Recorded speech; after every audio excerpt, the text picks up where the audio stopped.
যারা যোহরের নামাজ সব মিলিয়ে 12 রাকাত আদায় করে, কত রাকাত? 4 রাকাত সুন্নত, তারপরে 4 রাকাত ফরজ, তারপরে 2 রাকাত সুন্নত, সর্বশেষ 2 রাকাত নফল নামাজ।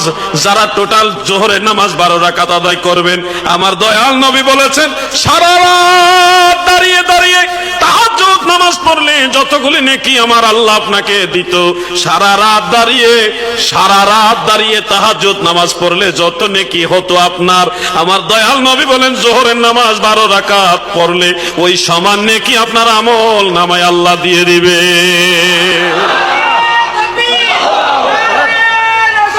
ইয়া রাসূলুল্লাহ।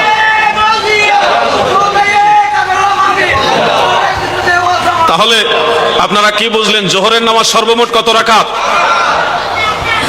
যে ব্যক্তি অভাব অনটনে আছেন, বালা মুসিবতে আছেন, আপনারা ইয়াকিন করে যোহরের সুন্নত নামাজগুলি ঠিক মতো আদায় করে দেখেন, শান্তি পাবেন, মনের ভিতরে তৃপ্তি পাবেন।